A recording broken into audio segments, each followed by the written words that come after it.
In the quiet corners of our modern world, a shadow crosses your path. 4 legs, sleek fur darker than midnight, and eyes that seem to hold ancient secrets. Your heart skips a beat. Your grandmother's voice echoes in your mind. Bad luck is coming. You quicken your pace, perhaps cross the street, maybe even turn around entirely, all because of a single black cat. But what if I told you that this fear, this superstition that grips millions of people across the globe, is built upon one of the greatest reversals in human history? What if the very creature you've been taught to avoid was once worshipped as divine? What if everything you think you know about black cats is wrong? In today's video, we journey into the shadows of history itself. We will uncover the shocking truth behind one of humanity's most enduring superstitions. We will witness the rise and fall of the sacred black cat.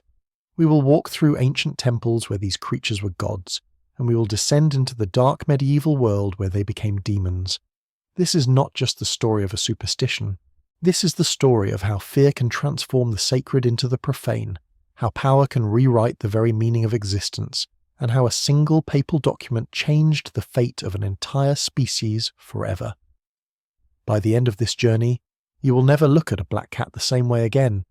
You will understand why millions still cross the street when they see one approaching, and most importantly, you will discover that the truth is far stranger and more beautiful than any superstition could ever be. Our story begins not in the shadowy alleyways of medieval Europe, but under the blazing sun of ancient Egypt, in a world where cats were not feared but revered as living incarnations of the divine. Picture this. The year is 2800 BC. The mighty Nile flows through a civilization unlike any the world has ever seen. Massive pyramids pierce the sky. Pharaohs rule as living gods, and in the temples, the markets, and the homes of both rich and poor, cats walk not as mere animals, but as sacred beings deserving of worship and protection. In this ancient world, the black cat was not a harbinger of doom. It was a guardian, a protector, a bridge between the mortal realm and the world of the gods. Every sleek movement, every graceful leap, every penetrating stare was seen as evidence of divine power made flesh. At the heart of this reverence stood a goddess whose name would echo through millennia, Bastet. Originally depicted as a fierce lioness warrior, she was the daughter of Ra himself, the sun god who ruled the heavens. But as the centuries passed, Bastet transformed. The mighty lioness became something more intimate, more accessible. She became the cat goddess, protector of homes, bringer of joy, guardian of women in childbirth. Bastet was not merely worshipped, she was adored.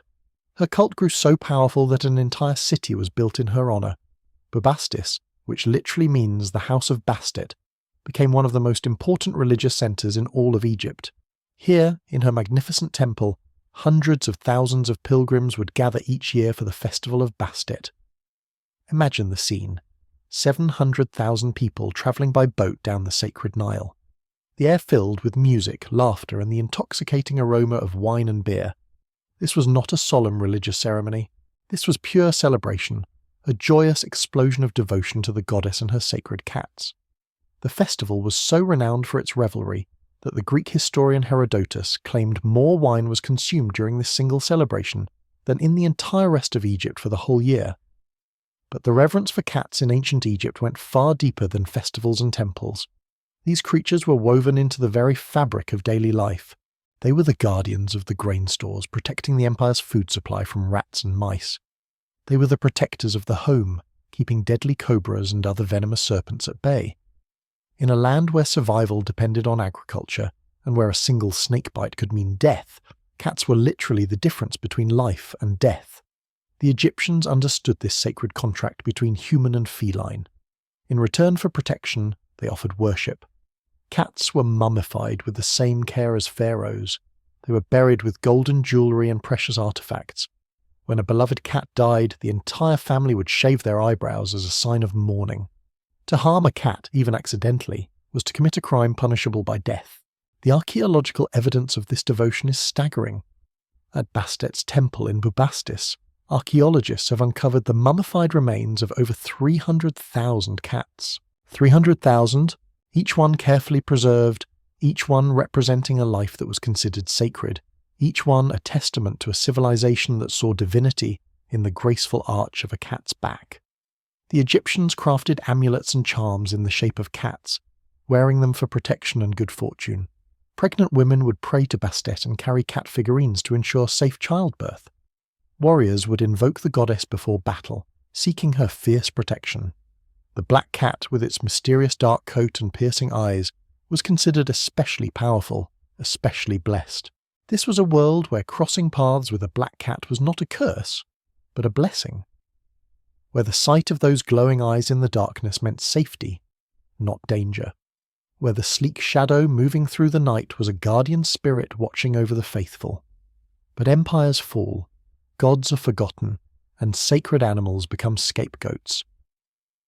As we move forward through the centuries, we must witness one of the most dramatic reversals in human history. We must watch as the Roman legions march north, carrying with them new beliefs that will shatter the ancient world. We must see how the rise of a carpenter's son from Nazareth will ultimately transform the beloved guardians of Egypt into the feared demons of Europe.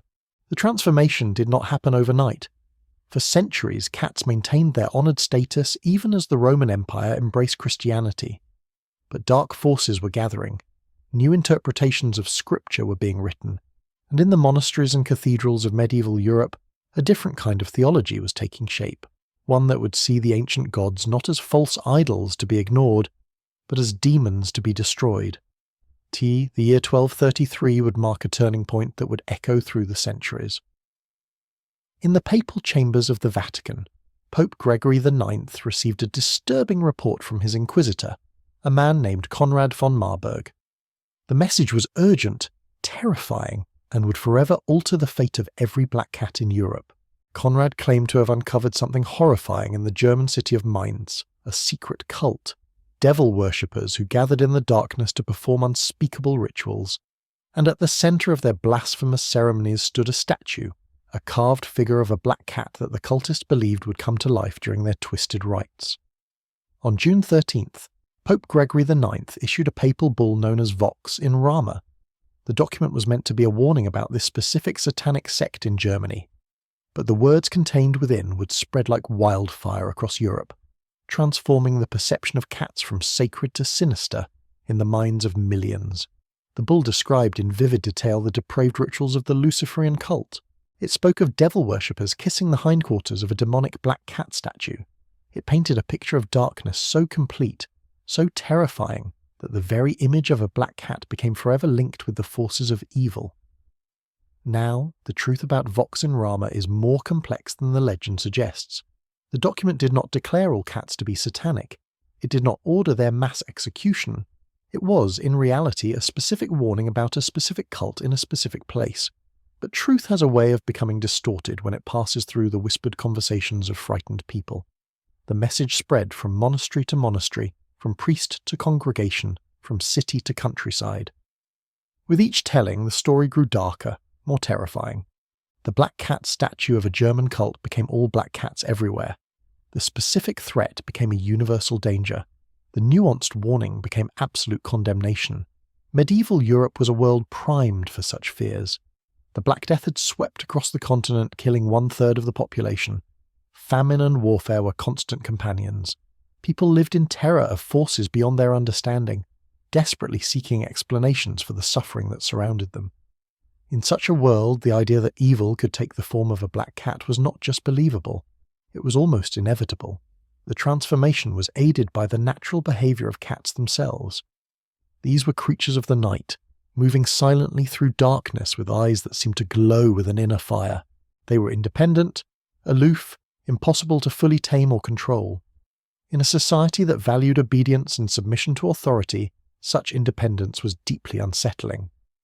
Medieval theologians began to develop elaborate theories about the connection between cats and witchcraft. They claimed that the devil could take the form of a black cat at will. They taught that witches could transform into cats to carry out their evil missions. They spread the belief that a black cat crossing your path was not a random encounter, but a deliberate act of supernatural malevolence. The fear became so pervasive that entire communities would mobilize to hunt down and destroy cats. Village festivals would feature the ritual burning of live cats, believing that such acts would protect them from evil. Children were taught from birth to fear and avoid these creatures. The sight of a black cat became an omen so terrible that people would abandon their journeys, change their plans, and flee in terror. But the persecution of cats was intertwined with something even darker, the rise of witch trials across Europe.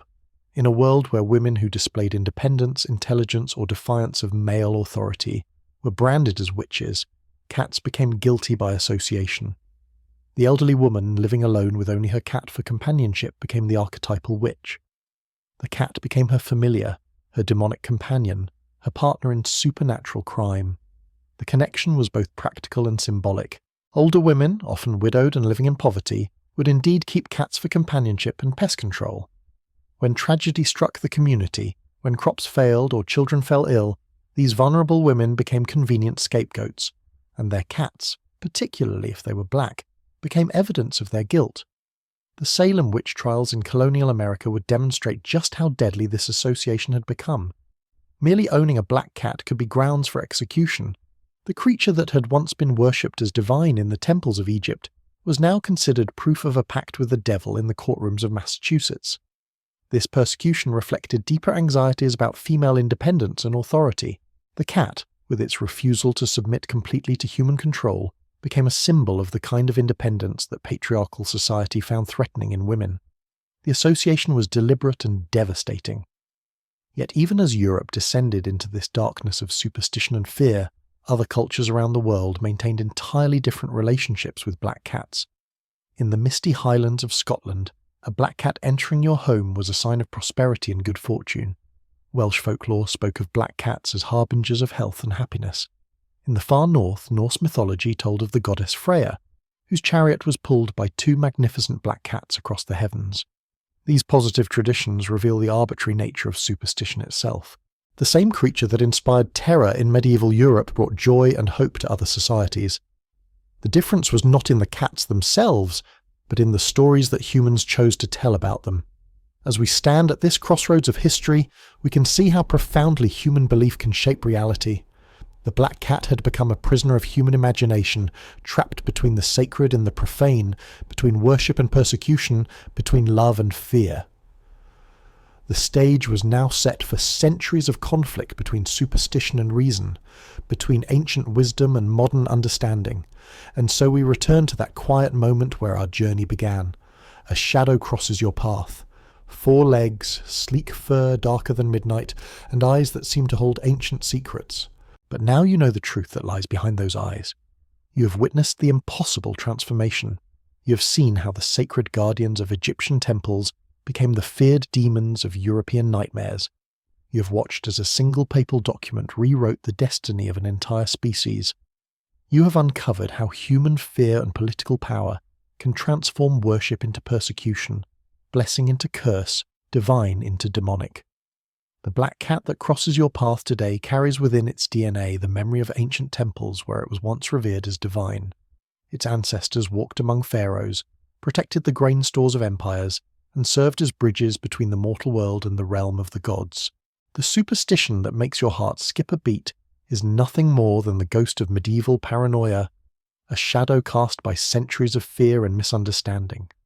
Every time you see someone cross the street to avoid a black cat, you're witnessing the power of story itself, the power to elevate or condemn, to sanctify or demonize, to transform reality through nothing more than belief. The black cat superstition is not really about cats at all. It is about us, about how we create meaning from mystery, how we find scapegoats for our suffering, and how we allow fear to overwrite love. The next time that shadow crosses your path, remember this truth. You are not encountering bad luck. You are meeting a descendant of gods, a survivor of one of history's greatest reversals, a living reminder that truth is often stranger and more beautiful than any superstition could ever be. The black cat has endured everything humanity could throw at it. Perhaps it is time we learned something from its resilience, its grace, and its refusal to be anything other than exactly what it was meant to be. Sacred, mysterious, and utterly magnificent,